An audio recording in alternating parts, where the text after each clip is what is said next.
ला हौल वला कुव्वता इल्ला बिल्लाहिल अलिय्यिल अज़ीम। हस्बुनल्लाहु व निअमल वकील, निअमल मौला व निअमन नसीर। बिस्मिल्लाहिर रहमानिर रहीम। अल्हम्दुलिल्लाहिल वाहिदिल अहदिल फर्दिस समद अल्लज़ी लम यलिद वलम यूलद वलम यकुन लहू कुफुवन अहद। सुम्मस्सलातु वस्सलाम व तहिय्यतु वल इकराम अला रसूलिल उम्मीयिल मक्कीयिल मदनीयिल हाशिमीयिल क़ुरैशिय्यिल मुत्तलबी मौलाना व मौलल कौनैन जद्दिल हसन वल हुसैन अबिल क़ासिमिल मुस्तफ़ा मुहम्मद वलअनतुल्लाहि अला आदाइहिम अजमईन मिन अलाना इला क़ियाम यौमिद्दीन व बअद यौमिद्दीन। अल्लाहुम्मा लअन क़ातिली फ़ातिमत ज़हरा सलामुल्लाह अलैहा। अम्मा बाद फ़क़द क़ालल्लाहु तआला फ़िल क़ुरआनिल हकीम व हुवा अस्दक़ुस सादिक़ीन व क़ौलुहुल हक़। बिस्मिल्लाहिर रहमानिर रहीम। उदऊनी अस्तजिब लकुम। सलवात पढ़ें मोहम्मद व आले मोहम्मद। हज़रात, फिर गुजारिश है एक बार सूरह हम्द और 3 मरतबा सूरह इखलास की तिलावत फरमाकर जनाब सैयद अस्करी मेहदी साहब इब्ने इंतसार हुसैन साहब की रूह को इसाल फरमा लें।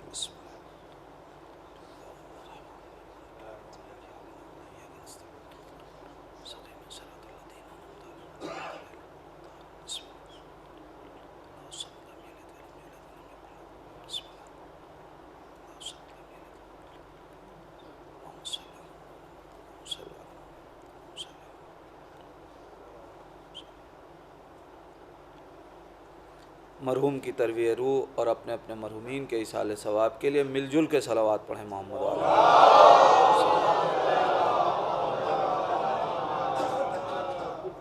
अज़ान ईमान, मजलिस बरसी के उन्वान से इसाले सवाब के लिए है और हमारे यहाँ ये वतीरा है, दस्तूर है, सलीक़ा है कि जब भी हमारे दरमियान से कोई उठ जाता है तो हम उसके लिए ईसाल सवाब करते हैं और मजलिस अज़ाए सैयदुश्शुहदा मुनाक़िद करते हैं। क्या सिर्फ़ मजलिसों ही से ईसाल सवाब किया जा सकता है? ऐसा नहीं है, बल्कि ईसाल सवाब के बहुत से रास्ते हैं। अच्छा, ये भी हुस्न इंतज़ाम है कुदरत का कि हमारी मजलिसों में गदीर का कोई रुकन आए या ना आए, एक रुख ज़रूर गदीर का नज़र आता है। जो लोग पीछे रह जाते हैं उन्हें आगे बुलाया जाता है। एक सलावात पढ़ें मोहम्मद वाले मोहम्मद।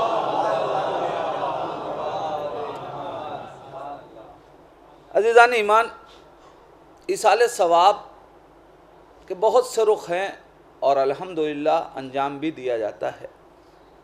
अब अगर कोई पूछे कि किन चीज़ों से इसाले सवाब किया जाता है तो फ़हरिस्त गिनाऊं तो बात बड़ी तूलानी हो जाएगी। लिहाजा सिर्फ़ एक जुमले में जितनी चीज़ें बशरियत की ज़रूरत हैं उन तमाम चीज़ों को अल्लाह ने सवाब बनाया है। जो कुछ हमारी और आपकी ज़रूरत है हर उस शय को अल्लाह ने सवाब बनाया। अब ये अलग बात है कि ज़रूरत हमारी थी, मगर चूंकि वो करीम परवरदिगार है लिहाजा उसने हमारी ज़रूरतों को भी सवाब बना दिया। तो अब जितनी भी ज़रूरतें हैं चूंकि वो सवाब हैं लिहाजा हर उस शय से ईसाले सवाब किया जा सकता है। मसलन एक ज़ईफ़ रास्ता तय कर रहा है, अगर हमने उसका हाथ पकड़ के उसे मंजिल तक पहुंचा दिया तो इसके ज़रिए भी हम अपने बुज़ुर्गों को ईसाले सवाब कर सकते हैं। तालीम हमारी ज़रूरत है, मगर परवरदिगार ने उसे सवाब बनाया। ग़िज़ा हमारी ज़रूरत है, हम मजबूर थे कि इमरार माश करें, रिज़्क़ और रोज़ी को तलाश करें, मगर कितना करीम है परवरदिगार कि उसने हमारी ज़रूरत को भी सवाब बना दिया। और कितना बड़ा सवाब अता किया कि अगर तुम हलाल रिज़्क़ की तलाश में घर से निकल रहे हो तो गोया तुम्हारा अजर वही है कि जो एक सिपाही हमारी राह में जिहाद के लिए निकल रहा है। नहीं, कहना बहुत आसान है, ज़रा एहसास करें, एक सिपाही जो अल्लाह की राह में जिहाद के लिए निकल रहा है, उसकी निगाह में हर लम्हा मौत है, और हम जो रिज़्क़ की तलाश में निकल रहे हैं तो हमारी हर लम्हा निगाह में हयात है। वो ज़ाहिरन मौत से करीब हो रहा है और हम ज़ाहिरन असबाब हयात की तलाश में जा रहे हैं, मगर परवरदिगार ने वही अजर रखा। परवरदिगार आखिर क्यों का? इसलिए कि उस एक सिपाही कि जो मौत के करीब जा रहा है, उसकी उस मौत में न जाने कितनों की हयात पोशीदा है। तो तुम भी जो रिज़्क़ की तलाश में जा रहे हो, इसी रिज़्क़ की तलाश में न जाने कितनों की हयात पोशीदा है। एक सलावत पढ़ दे मोहम्मद वाले। लेकिन अजीज़ान ईमान, इन तमाम चीज़ों के बावजूद हम मर जाएं तो अगर मुर्दे को अपने घर में रख लिया जाए तो न जाने कितनों की मौत का सामान मुहैया हो जाए,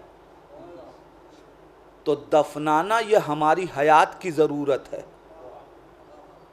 मगर परवरदिगार ने इसे भी सवाब बनाया।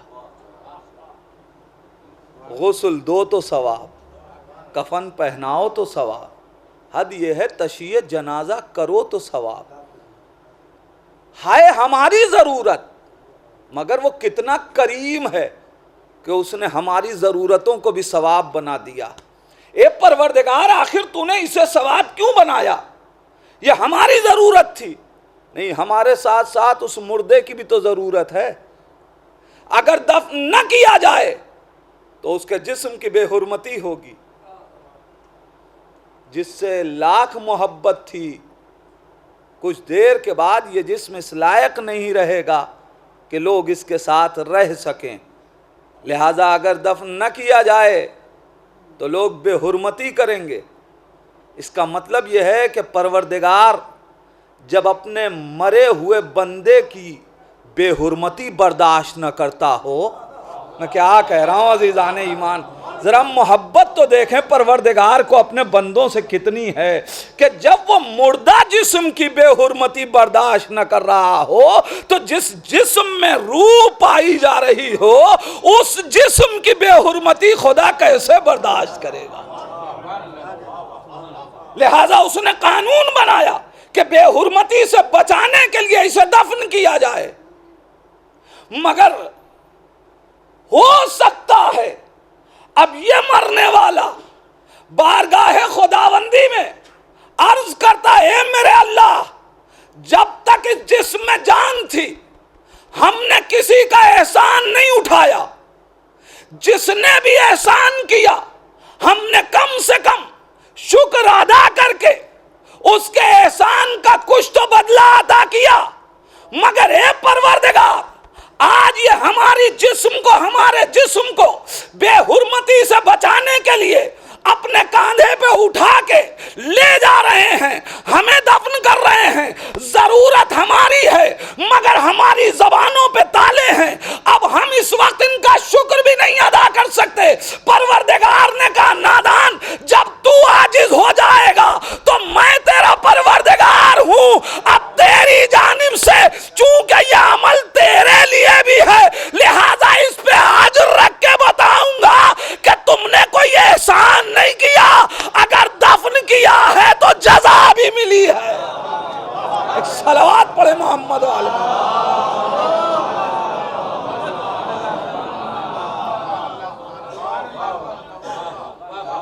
अगर सिर्फ इस मौजू पे बात करूं तो शायद वक्त ख़त्म हो जाए कि हमारी हर ज़रूरत को परवरदिगार ने सवाब बनाया। तो हम हर चीज़ से ईसाले सवाब कर सकते हैं, मगर कसरत से मजलिसों से ईसाले सवाब होता है। क्यों? इसलिए कि रस्म है, बुजुर्ग करते आए हैं तो हम भी अंजाम दें। मैं एक जुमला कहा करता हूँ, ये कौम तकलीदी कौम है मगर ये उसूल के साथ तकलीद की आदी है। ये इसलिए नहीं करती कि माँ बाप बुजुर्ग हमारे रस्म अंजाम देते चले आए। इन मजलिसों के पीछे एक फ़लसफ़ा है। क्यों इतनी कसरत से मजलिस से ईसाले सवाब? और बात भी अजीब है, जो इत्मीनान फर्श अज़ा बिछा के मिलता है वो दूसरे ईसाले सवाब से वो इत्मीनान नहीं मिलता। तो कोई तो वजह होगी, कोई तो फ़लसफ़ा होगा। अजीज़ान ईमान, हर आदमी ये चाहता है कि अपने अजीज़ को बेहतरीन तोहफा भेजे। हर आदमी ये चाहता है कि जिसको जितनी मोहब्बत है उतना ही कीमती तोहफा उस तक भेजा जाए। अजीज़ान ईमान, हम नमाज पढ़ के अपने मुर्दों तक भेजें, लेने के लिए फरिश्ता आएगा। रोज़ा रखें, लेने के लिए फरिश्ता आएगा। हज करें, लेने के लिए फरिश्ता आएगा। मगर ये आंसू वो कीमती दौलत है जिसे लेने के लिए फातिमा आ रही है। लिहाजा हर आदमी ये चाहता है कि बेहतरीन तोहफा अता किया जाए। ये मजलिसें, इनकी अज़मतों को समझना चाहिए। बहरहाल मेरा मौजू, मैं सिर्फ ईसाले सवाब की मजलिस है, लिहाजा अहमियत को आपके सामने बयान करना चाहता था। परवरदिगार ऐलान कर रहा है, बिस्मिल्लाहिर्रहमानिर्रहीम, उदूनी अस्तजिब लकुम। पहचाने परवरदिगार हमसे कितनी मोहब्बत करता है। मेरे बंदे, मुझसे मांगो, मैं अता करूंगा। मैं तुम्हारी आवाज़ पे लब्बैक कहूंगा। कुरान की एक मुख्तसर सी आयत है, लेकिन इंसान महसूस करे। उदूनी, ए मेरे बंदे मुझसे मांगो, अस्तजिब लकुम, मैं तुम्हारे सवाल का जवाब दूंगा, तुम्हारी दुआओं को मुस्तजाब करूंगा। दुआ किसे कहते हैं? जब कोई बड़ा अपने छोटे से कुछ मांगे तो यह है हुक्म। जब छोटा अपने बड़े से कुछ मांगे तो यह है दुआ। जब दो बराबर के अफराद आपस में एक दूसरे से कुछ मांगें तो यह है इल्तिजा और गुजारिश।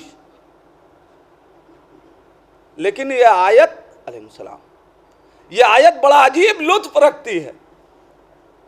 खुदा ने हुक्म दिया उदूनी,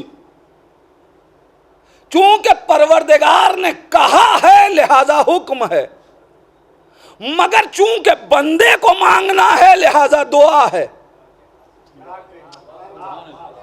एक आयत है दो रुख।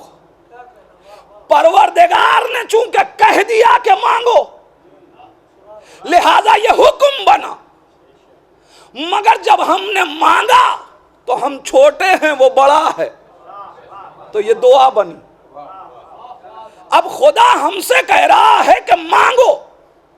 मेरा सवाल बारगाह कुदरत में यह है, यहीं से मजलिस शुरू हो रही है। मेरा सवाल यह है, परवरदिगार, अब तक जितनी नेमतें थीं तूने बगैर मांगे अता की, तो अब क्यों हुक्म दे रहा है कि मांगो? अब तक जो कुछ अता कर रहा था हमने कब मांगा था? तूने खुद अता किया, तो अब मांगने का हुक्म क्यों दे रहा है? क्या अता किया परवरदिगार ने? देखना चाहेगा इंसान, सब छोड़ दे, अपना वजूद देखे। हमने अपना वजूद अल्लाह से नहीं मांगा कि हमें पैदा कर दे। खुदा ने पैदा किया, हमने नहीं मांगा, माँ बाप ने हमारे मांगा है, मगर हमने नहीं कुदरत से कहा कि हमें पैदा कर दे। खुदा ने हमारा वजूद हमें दिया या नहीं दिया? दिया, और बगैर मांगे दिया। शायद यही वजह है अजीजान ईमान, एक बाप के इसाले सवाब की मजलिस है, जुमला आपके हवाले कर रहा हूं ताकि हमारे जवान भाइयों को अपने वालिदैन की अजमतों का अंदाजा हो। शायद यही वजह है कि हमारा वजूद चूंकि मांगा हुआ नहीं है, लिहाजा जो शय बगैर मांगे मिल जाए उसकी कदर समझ में नहीं आती। और यही वजूद हमारा है, मगर चूंकि हमारे माँ बाप ने मांगा है, लिहाजा वजूद हमारा होता है, परेशान माँ बाप रहते हैं। मेरा बेटा गलत सोसाइटी का आदी न बन जाए, मेरा बेटा गलत अल्फाज इस्तेमाल न करने लगे, मेरा बेटा गलत अपराध में ना उठने बैठने लगे, मेरा बेटा बाअदब हो। ये सारी परेशानी उन्हें क्यों है? अपने वजूद के लिए हसास न थे, मगर औलाद के लिए इतने हसास क्यों हैं? इसलिए कि हमारा अपना वजूद बगैर मांगे मिला, मगर औलाद मांग के मिली है। तो जो शय मांग के ली जाए उसकी कदर समझ में आती है। अब मुस्तरिफ वालिदैन रहते हैं, मेरा बेटा अच्छा पढ़ ले, हमने अच्छा पहना या नहीं पहना, बच्चे को अच्छा पहनाएं, ये सारी चीजें क्यों?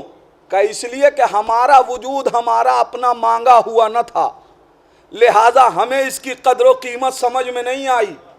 नहीं अजीज़ान ईमान, मैं फजाइल की मंजिल में हूँ, मगर करबला से, चूंकि करबला मसाइब की कायनात नहीं है बल्कि हयात इंसानी का एक बहुत बड़ा मदरसा है, लिहाजा मैं मिसाल वहां से दे रहा हूं कि कहीं कभी कभी इंसान पूरी मारिफत रखते हुए भी उस अहमियत को समझ नहीं पाता कि जिसे नेमते औलाद कहते हैं। यकीन ना आए तो देखिए, अली अकबर जब खैमे से निकले, इमाम हुसैन पीछे पीछे, बाबा आपने रुखसत कर दिया था, जुमला क्या कहा? काश तुम साहिबे औलाद होते। यानी एक बाप को औलाद की कीमत का जितना अंदाजा होता है उतना खुद अपने वजूद का इंसान को नहीं हो पाता। माँ बाप उस कीमती दौलत का नाम है। एक सलावत पढ़े मोहम्मद वाले मोहम्मद। उदूनी, मेरे बंदे मुझसे मांग, मैं अता करूंगा। परवरदिगार, सवाल अपनी जगह मौजूद है। अब तक सब कुछ तो बगैर मांगे दिया। हद ये है कि हमारे इस वजूद ही को नहीं, इस वजूद के लिए जितनी ज़रूरतें थी वो सब बगैर मांगे अता की। माँ के शिकम में जितनी गर्मी चाहिए थी इस वजूद को पनपने के लिए, हमने मांगी नहीं, खुदा ने अता की। जितना पानी चाहिए था हमारे वजूद के लिए, हमने मांगा नहीं, खुदा ने अता किया। जो ग़िज़ा चाहिए थी हमने मांगी नहीं, खुदा ने अता की। लेकिन इस मंजिल पर रुक के एक जुमला कहूँगा अज़ीज़ान ईमान, इंसान गौर तो करे। माँ के शिकम में बच्चे की ग़िज़ा, माँ का खून, दहन था या नहीं था? वहाँ पे भी ये दहन मौजूद था, मगर अल्लाह ने इस दहन को वाह नहीं किया कि ये बंदा अपने इस दहन से वो खून अपने हयात की ज़रूरत भर लेता। परवरदिगार ने नसों के ज़रिए से वो ग़िज़ा जिस्म तक पहुँचाई इस दहन को नहीं दिया। परवरदिगार क्यों? का इसलिए कि खून नजिस है। मैं ये नहीं चाहता कि जिस पाक दहन से तू मेरा तस्करा करना चाहता है वो दहन नजिस ग़िज़ाओं से नजिस हो जाए। यहीं तक नहीं अजीज़ान ईमान, बच्चा कायनात में आया, ग़िज़ा की ज़रूरत थी, दहन से ग़िज़ा चाहिए थी। खुदा चाहता वही खून है कि जो शीर मादर बन के बच्चे की ग़िज़ा तक पहुंच रहा है, बच्चे की ग़िज़ा बन रहा है, मगर अल्लाह ने अब खून नहीं रखा, अब उसे शीर में तब्दील किया। परवरदिगार क्यों? का इसलिए कि अब इस दहन से चाहिए, खून नजिस है, लिहाजा अब हम उसे शीर में मुंतकिल करेंगे ताकि वो पाक बने। और ये पाक ग़िज़ा तेरे वजूद को परवान चढ़ाए। अब कहीं ऐसा न हो कि महशर में खुदा हमसे पूछ बैठे कि नादान, जब तक तू शऊर की मंजिलों में था मैंने तेरे दहन को नजिस न होने दिया, जब तेरे वजूद को पनप लिया तो अब अपने वजूद को नजिस क्यों किया? एक सलावत मोहम्मद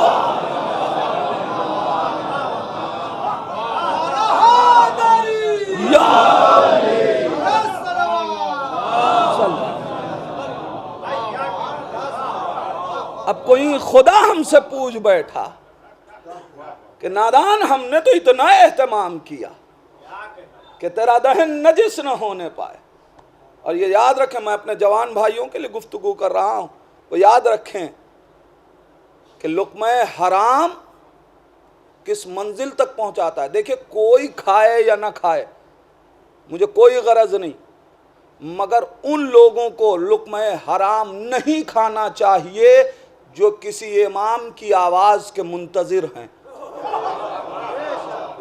क्यों ये जुमला यूं ही नहीं कह रहा हूं? इसलिए कि करबला को पढ़िए। मैंने कहा करबला दर्स है हयात का। करबला में सरकार सैयदुश्शुहदा ने तकरीरें की मगर असर नहीं हुआ। ये नवासे रसूल, आपकी गुफ्तगू का इन पे असर क्यों नहीं होता? इमाम ने फरमाया इसलिए कि इनके पेट हराम ग़िज़ाओं से भरे हुए हैं। इसका मतलब यह हुआ कि अगर पेट हराम ग़िज़ाओं से भरे हों तो फिर इमाम की आवाज सुनाई नहीं देती।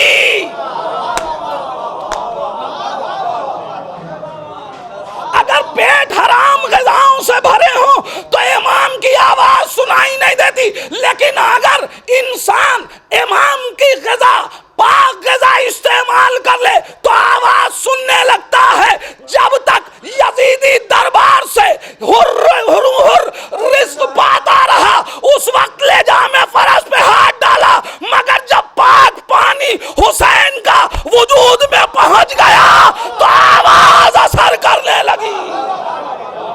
सलावत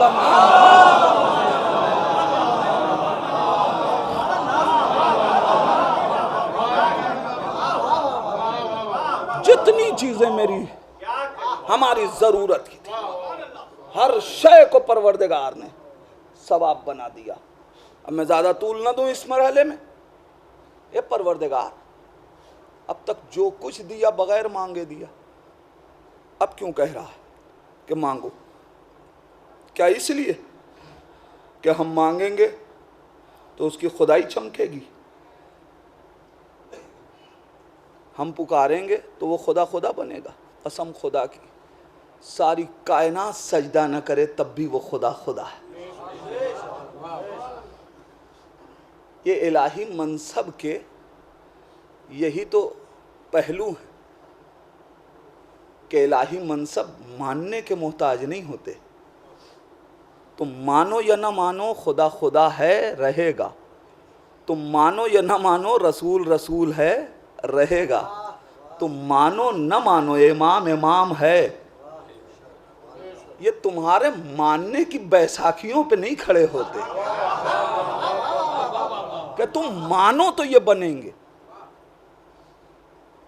हाँ, यहां तुम मानोगे तो कुछ बन जाओगे। ये तुम्हारे मानने के मोहताज नहीं है। तो फिर परवरदिगार क्यों कह रहा है? हाँ, अब फलसफा है, जरा पहचाने आखिर क्या वजह है। ए मेरे परवरदिगार सब कुछ बगैर मांगे अता कर रहा था।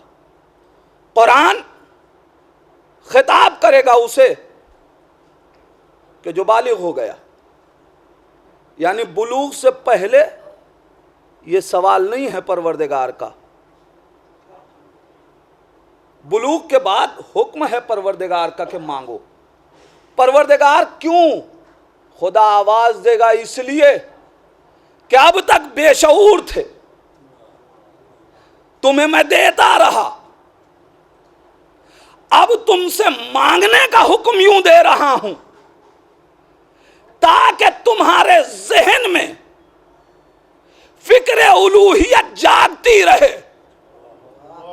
ये न समझना कि सब कुछ कोई है, सब कुछ खुद तुम्हारी कुव्वत से मिल रहा है, बल्कि मैंने कहा मांगो ताकि तुम्हें मालूम रहे कि कोई दे रहा है। उदूनी उदूनी, मुझसे मांगो नहीं। खुदावंदे आलम क्यों कह रहा है? अजब नहीं कुदरत आवाज दे कि नादान, चूंकि तू है मोहताज, तू है फकीर, तू है ज़रूरतमंद, तेरी मजबूरी है कि तू हाथ फैलाए। तेरा फ़क्र तुझे मजबूर करेगा हाथ फैलाने पे। अगर बगैर मेरे हुक्म के हाथ फैलाया तो मुआशरा जलील निगाह से देखेगा कि जब देखो हाथ फैलाए रहता है, जब देखो मांगता है।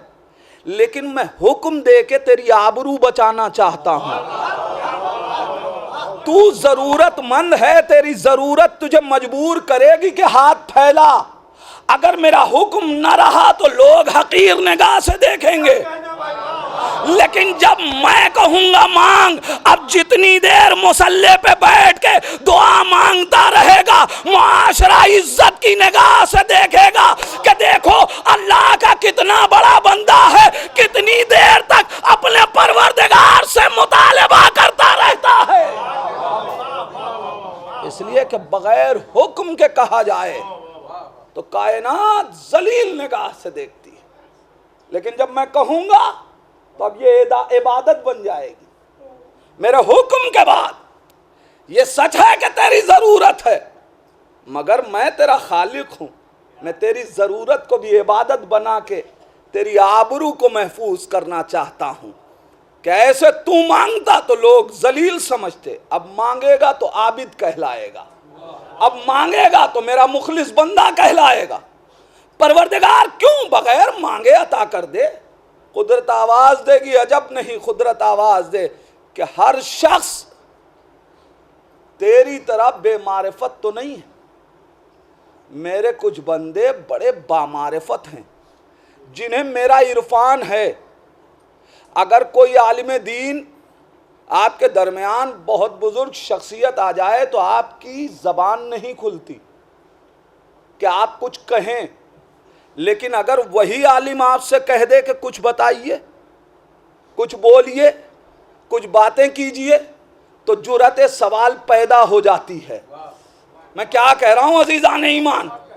परवरदिगार के बामारिफत बंदे, मासूमीन, साहते खुद से परवरदिगार में सवाल न करते अगर हुक्म खुदा ना होता, इसलिए कि खुदा की मारिफत उन्हें जबान खोलने से रोकती। हुक्म खुदा आया कि मांगो, तो अब उनको जुर्रत सवाल पैदा हुई। हो सकता है कि कोई कहे कि ये तो खिताबत आप कर रहे हैं।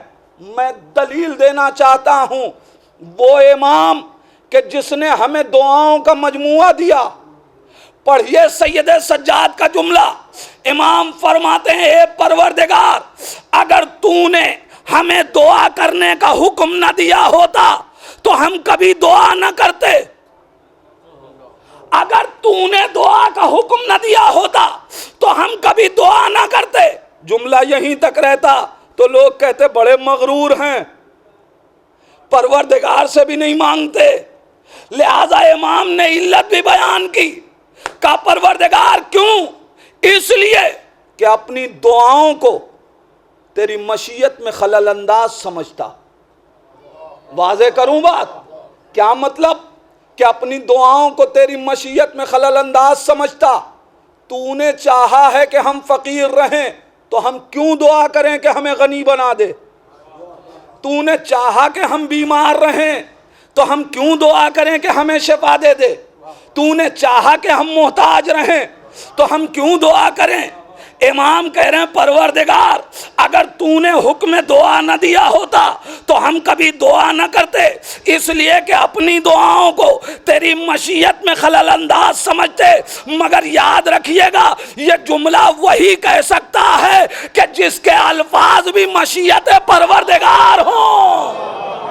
एक सलावत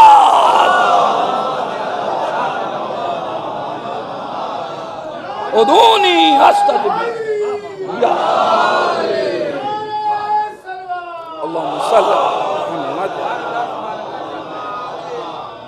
बस अब दामन वक्त में गुंजाइश नहीं है। मैं दो बातें और अर्ज करके गुफ्तगू खत्म करना चाहता हूं। परवरदिगार हुक्म क्यों दे रहा है कि मांगो? का तुझसे मोहब्बत है। परवरदिगार क्या मतलब? का अपने दिलों में झांक के देखो, अगर बाप हो, अगर तुम्हारा बेटा अपनी ज़रूरतें पूरी करने इनके उनके उनके दरवाजे जाए और कहे कि मेरी ज़रूरत पूरी कर दो, तो बाप बेटे से यही तो कहता है कि मेरे लाल मुझसे मांगो। ए मेरे बंदे, मैं जानता हूं कि तू जरूरतमंद है, इधर उधर हाथ न फैला। उदूनी अस्तजिब लकुम, मेरे बंदे मुझसे मांगो, मैं अता करूंगा। अजीजान ईमान, अगर सिर्फ पहला जुमला होता उदूनी, तो हम समझते कि खुदा अपनी खुदाई को दिखाने के लिए आया आज़म बिल्लाह कह रहा है, मगर अस्तजिब लकुम का वादा बता रहा है कि अपनी खुदाई के लिए नहीं, तुम्हारी ज़रूरतों को पूरी करने के लिए हुक्म दिया है। हमें चाहिए कि हम कुरान की आयतों को समझने की कोशिश करें। उदूनी अस्तजिब लकुम, मेरे बंदे मुझसे मांग। बात मुकम्मल कर रहा हूँ। बहुत से पहलू हैं कि क्यों परवरदिगार ने हुक्म दिया, कभी और इंशाअल्लाह अर्ज़ करूँगा। आज आखिरी मरहले में, मेरे बंदे मुझसे मांग, मैं अता करूँगा। हुक्म दे दिया परवरदिगार ने, हमें मांगना है। बाप से अगर कुछ मांगा जाए तो अंदाज अलग होता है, भाई से मांगा जाए तो लहजा अलग होता है, दोस्त से मांगा जाए तो सलीका अलग होता है। अगर दोस्त के लहजे में बाप से मांग लिया जाए तो मिलने के बजाय नाराजगी हाथ आएगी। इसका मतलब हर एक से मांगने का सलीका और तरीका अलग है। अब खुदा ने कह तो दिया कि मेरे बंदे मुझसे मांग, अब हम कैसे मांगें कि हमें मिले वो नाराज ना हो। लहजा तो हमारे पास आए मांगने का, ए परवरदिगार कैसे मांगे। और अजीजान ईमान, अगर लहजा पुकारने का मुख्तलिफ ना होता तो अल्लाह साहब को डांटता नहीं रसूल के कि देखो रसूल को अपनी तरीके से ना पुकारो, जैसे एक दूसरे को बुलाते हो वैसे मेरे रसूल को आवाज ना दो। तो जब रसूल को बुलाने का अंदाज अलग है तो खुदाए रसूल को फिर उसको बुलाने का भी तो तरीका होगा। अब कौन बताए कि किस लहजे में पुकारें। ए परवरदिगार, हमें कैसे समझ में आए कि कौन पसंद है कि जिसमें तुझे पुकारा जाए। का शबे मेराज इसीलिए एक लहजे का इंतखाब कर लिया ताकि तुम्हें मालूम हो जाए कि मुझे किसका लहजा पसंद है। अजीजान ईमान, अब इसका मतलब यह है कि अली या और मासूमीन की दुआओं को पढ़ने के बाद हम पे दुनिया ये न कहे कि अगर ये मासूम थे तो इन्होंने ये क्यों कहा कि परवरदिगार हमें बख्श दे, परवरदिगार हमारी गुनाहों को बख्श दे, परवरदिगार हमारी इन गुनाहों को बख्श दे। अजीजान ईमान, हम थे फकीर अल्फाज और लहजा, ये आइडियल बन के आए थे, ये दुआ मांग नहीं रहे थे, सलीका दुआ सिखा रहे थे।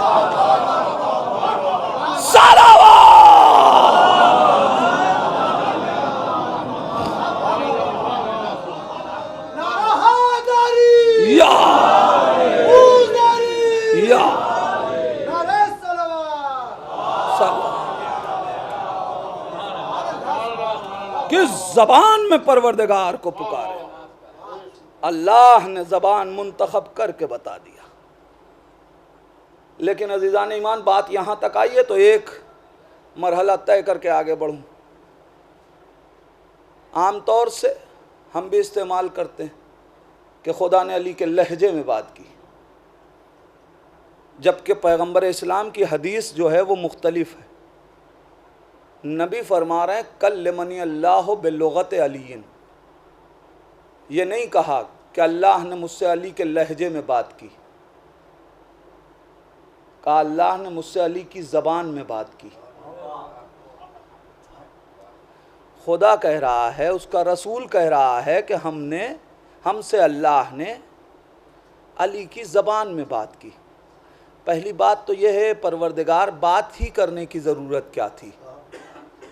तो खुदा कहेगा कि नादान, अगर किसी को कोई अपने घर मेहमान बुलाए, दुनिया की सारी नेमतें दे दे मगर कलाम ना करे तो मेज़बानी मुकम्मल नहीं होती। लिहाजा कलाम ज़रूरी है। अब यह है मुतकल्लिम, जिस चीज़ में चाहे अपनी आवाज़ पैदा कर दे। भाई बचपन से यही तो जुमला पढ़ाया गया, मुतकल्लिम का माना क्या कहा? जिस चीज़ में चाहे अपनी आवाज़, जिस चीज़ में चाहे अपनी आवाज़। अब कैसे पता चलता कि मूसा से जिस आवाज़ में खुदा ने बात की वो आवाज़ थी किसकी? मैं क्या कह रहा हूँ अज़ीज़ान? जिस चीज़ में खुदा चाहे अपनी आवाज़ पैदा कर दे। खुदा की अपनी आवाज़ कौन सी होगी? जो खुदा की अपनी ज़बान होगी। भाई जब अली की ज़बान लिसानुल्लाह है तो अली की आवाज़ भी तो सदाए परवरदिगार ही होगी।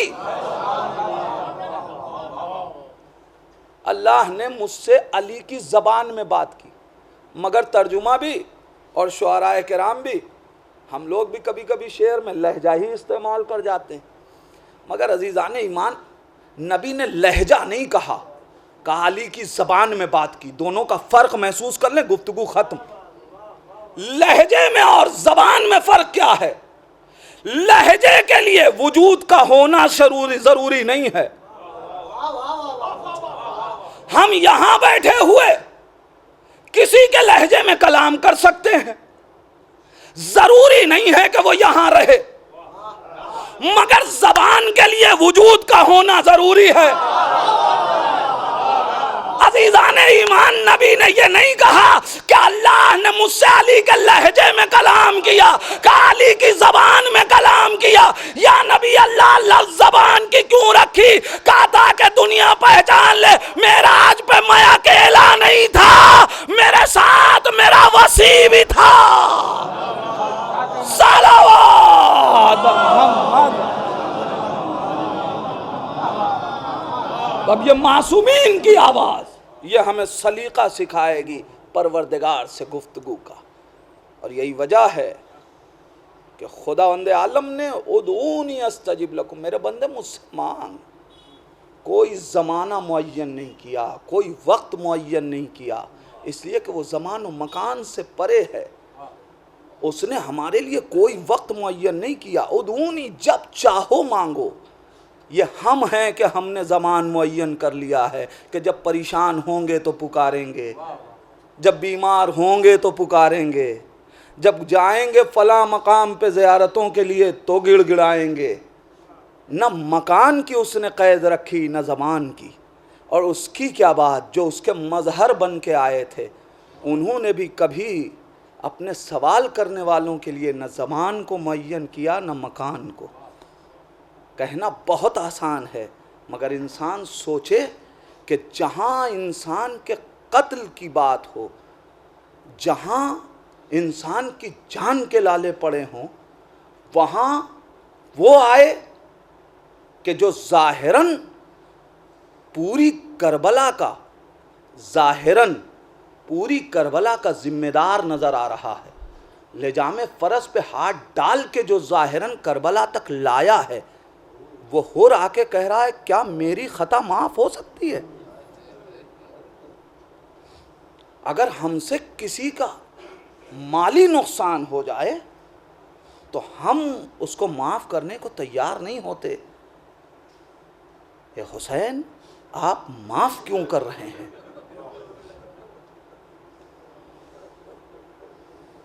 हुसैन कैसे हुर को बख्श रहे हैं? हुसैन आवाज़ देंगे हम मज़हर औसाफ़ इलाही बन के आए हैं। अगर आज हमने हुर को माफ़ नहीं किया तो दुनिया ये समझेगी अच्छा कुछ गुनाहें ऐसी हैं कि अब वहाँ पे जाने के बाद बख्शिश की कोई गुंजाइश नहीं होती। मैं कायनात में हुर को माफ़ करके कायनात को बताना चाहता हूँ, जब बंदे का कल्ब इतना वसी है, जब बंदा इतना रहीम है तो खुदाए हुसैन कितना रहीम होगा। जाओ उसकी बारगाह में जाके मुआफ़िया मांग के तो देखो। जज़ाकुम रब्बुकुम, खुदा आपको किसी गम में ना रुलाए। बस अज़ादार हो। कैसी अजीम मंजिल, करबला एक एक लम्हा हमें दर्स दे रही है। तारीख़ कहती है, कातिल बयान कर रहा कि खंजर हुसैन की गर्दन पे था। हमने देखा कि हुसैन के लब हिल रहे हैं। हमने सोचा कि शायद हुसैन बद्दुआएं कर रहे हैं। अब जो हमने कान लगा के सुना तो हमने देखा कि हुसैन दुआ कर रहे हैं, परवरदिगार ये कौम जहूल है, मेरे अल्लाह ये मुझे पहचानती नहीं है। ऐसा करीम, आप ज़रा सोचें, आज हम फ़ज़ाइल अहले बैत के सुनने के बाद, उनके करम को सुनने के बाद जब मुसीबतें सुनते हैं तो हमारे दिल पे चोट लगती है। आप सोचें जिन्होंने देखा हो इन मनाजिर को अपनी आँखों से। एक बाप के इसाले सवाब की मजलिस है अज़ादारों, बेटियां भी हैं। मैं अक्सर व बेशतर बाप की मजलिस, वालिदैन की मजलिस में ये जुमला पढ़ता हूँ कि जनाब इब्राहीम दुआ करते हैं, परवरदिगार मुझे बेटी अता कर दे। लोगों ने आके कहा, या नबी अल्लाह, अल्लाह रखे आपके पास इस्माइल और इसहाक जैसे बेटे हैं, फिर आप बेटी के लिए दुआ क्यों कर रहे हैं? जनाब इब्राहीम ने कहा, तुम्हें मालूम नहीं, बेटियां माँ बाप के जनाज़ों की जीनत हुआ करती हैं। ए आज़ादारों, जब मैंने ये रवायत पढ़ी ना, मैंने हाथ उठा के दुआ किया, परवरदिगार कोई बेटी सकीना की तरह अपने बाबा के जनाजे की जीनत न बने। जज़ाकुम रब्बुकुम, खुदा आपको किसी गम में ना रुलाए। बाप बेटी की मोहब्बत बड़ी मिसाली मोहब्बत है, तारीख़ें शाहिद हैं। अज़ादारों, ऐसा मोहब्बत करने वाला बाप कि जब घर से निकलने लगा तो सकीना ने दामन पकड़ लिया, बाबा जा रहे हो, आखिरी बार अपने कलेजे से लगा लो। ए बाबा मुझे अपने सीने पे सुला लो। जुमला सुने अज़ादारों, रिवायत के जुमले हैं, हुसैन जलती हुई रेत पे लेट गए, कहा बेटी जल्दी आ, बाबा के सीने पे लेट जा। अज़ादारों, सकीना बाप के सीने पे लेट गई। जुमला सुन लें, और रिवायत का अजीब जुमला है।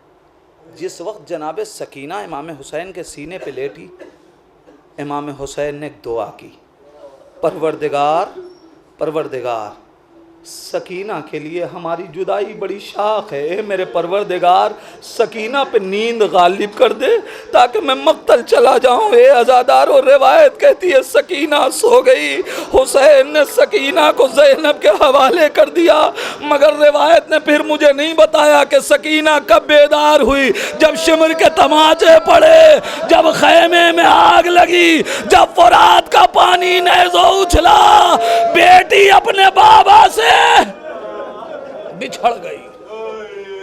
जज़ाकुम रब्बुकुम। अज़ादारो, तारीख कहती है हुसैन मक्तल में आए, जंग लड़ी, जंग लड़ते लड़ते उस मंजिल पे भी हुसैन आए कि अब घोड़े पे डगमगा रहे हैं।